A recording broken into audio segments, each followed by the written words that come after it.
দাদু দাদু, তোমার বাড়ির লাউয়ের মাচায় দেখলাম লাউ ধরেছে, একটা লাউ দাও না গো, তরকারি রান্না করে তোমায় একটি বাটি দিয়ে যাব। আর দূর হবি হতচ্ছাড়া, আমার কাছে লাউ দেই, তারপর সবগুলো মিলে তোরা রান্না করে একাই সাবার করবি, আমাকে দেওয়া তো দূরেই থাক। ও দাদু, তুমি এত কিপটে কেন? তোমার নাম বাদলা দাদু না, কিপটে দাদু হওয়া উচিত ছিল। তবে রে দাঁড়া বলছি। ওরে বাপরে, পালাই পালাই। দাঁড়া হতচ্ছাড়া, একটা মেরে তোদের লাউ খাওয়ার স্বাদ মিটিয়ে দেব। বাদলা দাদুর ভয়ে বাচ্চা ছেলেটি দৌড়ে পালিয়ে গেল। বাদলা দাদুর সম্পূর্ণ নাম বাদল হোসেন, তবে গ্রামের ছোট বাচ্চারা তাকে বাদলা দাদু বলেই ডাকে। বাদলা দাদুর আরও একটি নাম অবশ্য সবার কাছে বেশ পরিচিত, সেটি হলো কিপচে দাদু। গ্রামের সবাই মিলে তার কাছে এক গ্লাস পানি চাইলেও নাকি তার কাছ থেকে পাওয়া যায় না। বাদলা দাদুর স্ত্রী বেশ কয়েকদিন আগে মারা গিয়েছে। তার দুই ছেলে আর তাদের বউ নিয়ে শহরে থাকেন। বাবার কিপটিমের অত্যাচারে তাদের বউ বাচ্চা কেউই গ্রামে আসে না, এমনকি তারা বাদলা দাদুর কোনো খোঁজ খবরও নেয় না। বাদলা দাদু টাকা খরচ করে খোঁজ নিতে চায় না। এই তো আছে বেশ, একাই ভালো, খরচা অত্যন্ত কম। বাঁশঝাড়ের বাঁশ বিক্রি করে একা মানুষ দিব্যি তার দিন চলে যায়।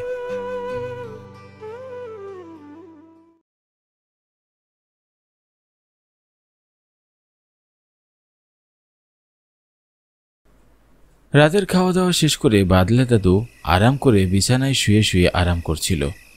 হঠাৎ বাঁশ কাটার মতো ঠকঠক করে একটা আওয়াজ তার কানে ভেসে এলো। বাঁশ কাটার মতো আওয়াজ বুঝতে পেরে বাদলা দাদু এক লাফে উঠে বসে পড়ল। বাঁশ কাটার শব্দ বলে মনে হচ্ছে না? হ্যাঁ হ্যাঁ, তাই তো। আজ যদি এই বাঁশ চোরকে ধরতে পারি তাহলে এটাকে মেরে একেবারে ছাতু বানিয়ে দেব। এরপর বাদলা দাদু বেরিয়ে পড়ল বাঁশ চোরকে ধরতে।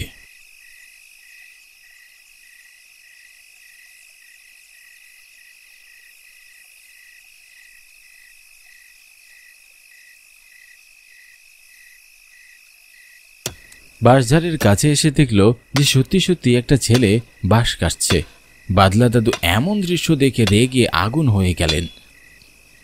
তবে রে, আজকে তোকে মেরে বাঁশের সাথেই ঝুলিয়ে দেব।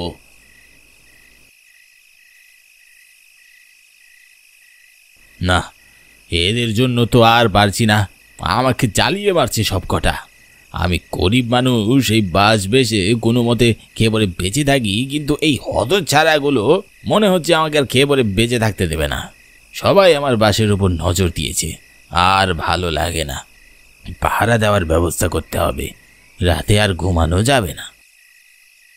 পরের দিন রাতে ঠিক আবারও বাদলা দাদু তার বিছানায় আরাম করে ঘুমাচ্ছিল।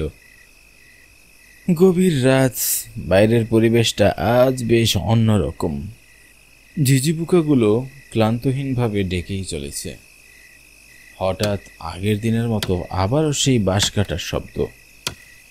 বাঁশ কাটার শব্দ কানে যেতেই সে তড়িঘড়ি করে বিছানা ত্যাগ করে অন্ধকারের মধ্যেই বাঁশঝাড়ের দিকে এগিয়ে গেলেন।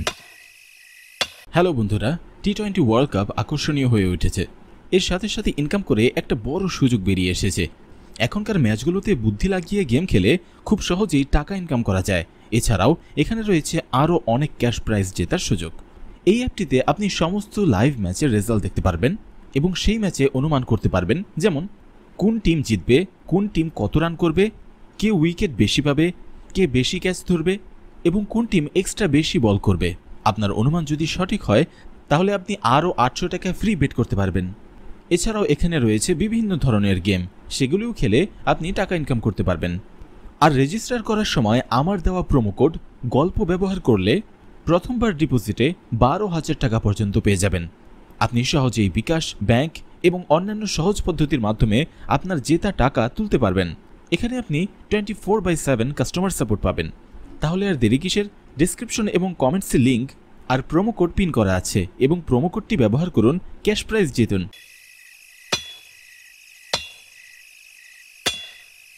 কে? আবার কে বাঁশ ঝাড়ে?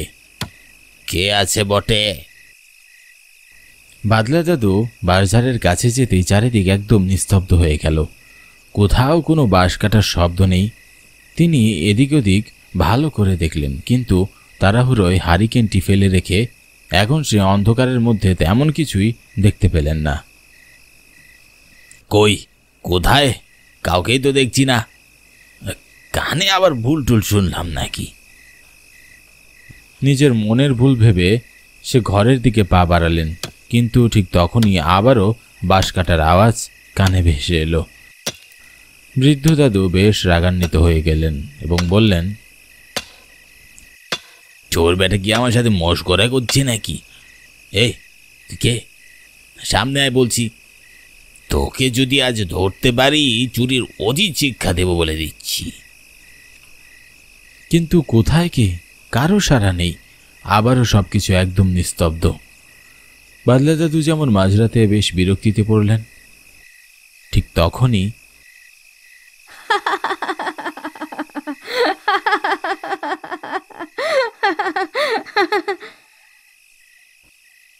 এটা কান্নার শব্দ না? এত রাতে আমার বাঁশঝাড়ে কাঁদছে কে? তাও আবার নারী কণ্ঠস্বর। বাদলা দাদু তিনি কি করবেন ঠিক বুঝে উঠতে পারছিলেন না। কেন জানি তার বুকের ভিতরটা মোচড় দিয়ে উঠল। এমন সময় তিনি দেখতে পেলেন তার ঠিক পাশে একটি কালো ছায়া দাঁড়িয়ে আছে। বাদলা দাদু আর সেখানে দাঁড়িয়ে থাকতে পারলেন না, এক দৌড়ে ঘরের ভিতরে চলে গেলেন।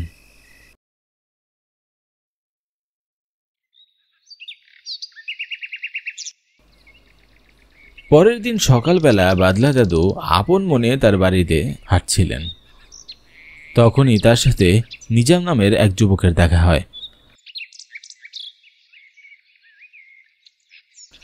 নিজামের পরিবার অনেক গরিব। সে পড়াশোনার পাশাপাশি নিজের জন্য ছোটখাটো একটা কাজের সন্ধান করছিল। এর আগেও সে বাদলা দাদুর কাছে একবার এসেছিল তার বাঁশঝাড় পাহারা দেবার জন্য, কিন্তু অযথা টাকা অপচয় হবে বলে বাদলা দাদু রাজি হননি। কেমন আছেন দাদু? আমি তোমার বাড়ি যাচ্ছিলাম নিজাম। কেন, কোনো দরকার ছিল? আর বলো না, আমার বাঁশঝাড়ে চোরের উৎপাত বেড়েই চলেছে। কিছুতেই আমাকে আর ঘুমোতে দিচ্ছে না। কাল সারা রাত আমি জেগেছিলাম, এখন আমাকে ভয় দেখানোর চেষ্টা করছে। তুমি আজ রাতে আমার বাঁশঝাড় পাহারা দিবে, আর কারা এই কাজ করছে তাদেরকে আমার সামনে এনে দেবে। তোমাকে আমি এর বিনিময়ে অনেক টাকা দেব। দাদুর কথায় নিজাম রাজি হয়ে যায়, কারণ তার একটা কাজের ভীষণ প্রয়োজন ছিল।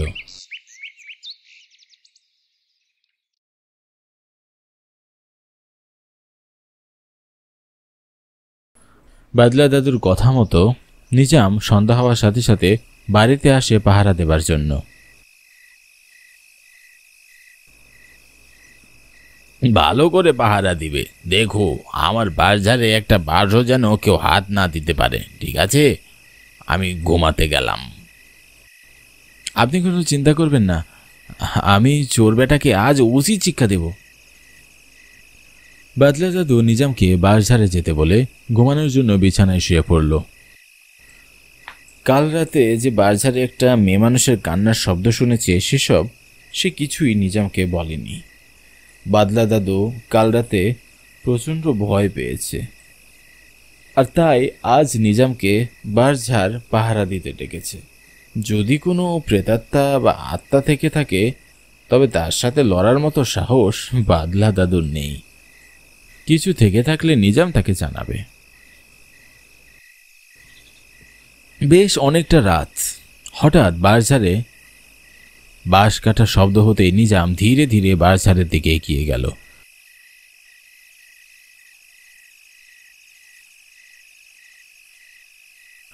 বাঁশঝাড়ে কাউকেই দেখতে পাচ্ছে না, কিন্তু সে বাঁশ কাটার শব্দ ঠিকই শুনতে পাচ্ছে ক্রমাগত। কে কে বাঁশ কাটছে? সামনে বলছি। আগের দিনের মতো আবারও সেই কান্নার আওয়াজ। নিজাম বেশ আশ্চর্য হয়ে কে কাঁদছে তা খোঁজার জন্য চেষ্টা করছিল।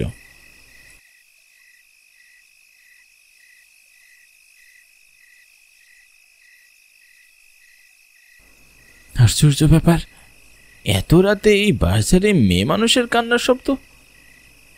আমি কি ভুল শুনছি? হঠাৎ মেয়েলি কণ্ঠস্বর শুনে নিজাম ভয় পেয়ে যায়। গ্রামের বাজার নিয়ে অনেক ভৌতিক গল্প রয়েছে, তাই সে আরো বেশি ভয় পাচ্ছে। বেশ কিছুক্ষণ কেটে যাওয়ার পরও বাজারে কাউকেই খুঁজে পাওয়া গেল না। কেউ নেই, অথচ কান্নার শব্দ আসছে। ভয়ে নিজামের পায়ের নিচের মাটি সরে যাওয়ার মতো উপক্রম। গলা দিয়ে কোনো শব্দ বের হচ্ছিল না। হঠাৎ নিজামের কাঁধে কারো হাত অনুভব করল। নিজাম কাঁপতে কাঁপতে পিছনে তাকিয়ে চিৎকার করে জ্ঞান হারিয়ে মাটিতে লুটে পড়ল।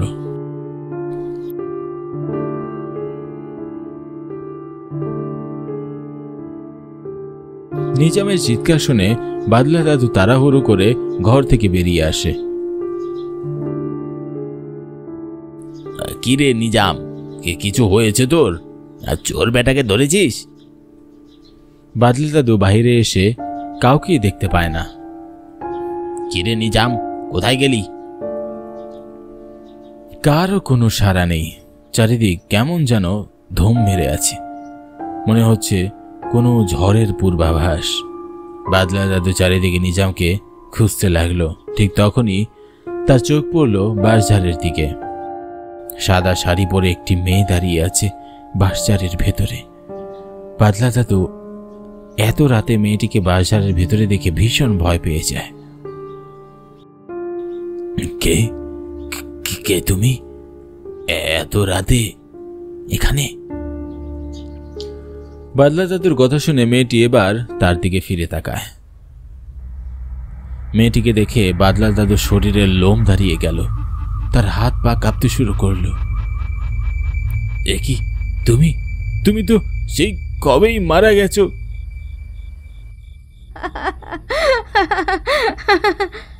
মারা গেছি, কিন্তু প্রতিশোধ নিতে আবারও ফিরে এসেছি।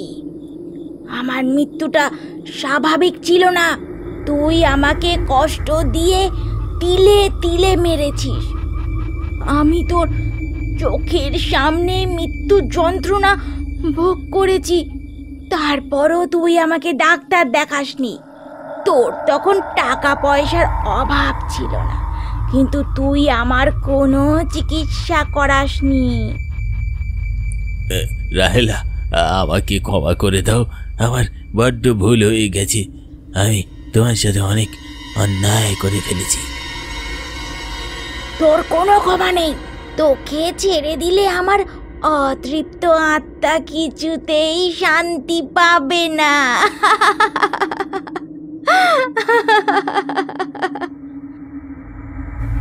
অশরীরী আত্মাটি এবার দাদুর গলা চেপে ধরে তাকে শূন্যে ভাসিয়ে দিল।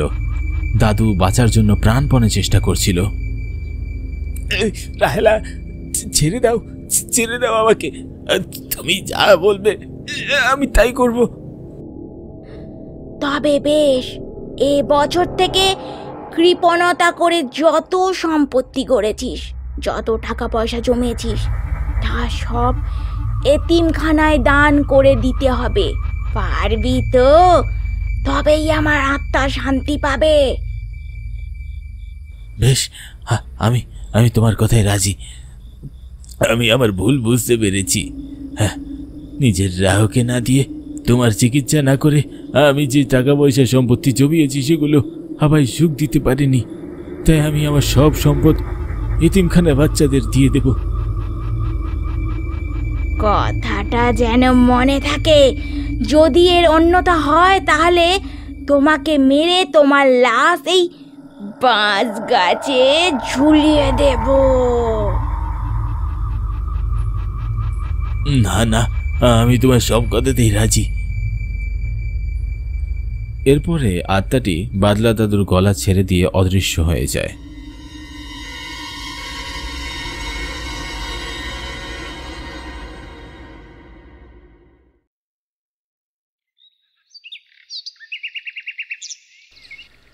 পরের দিন সকালবেলা নিজাম তার জ্ঞান ফিরে পেয়ে বাদলা দাদুর কাছে যায় এবং তার সাথে ঘটা সব ঘটনা দাদুকে খুলে বলে।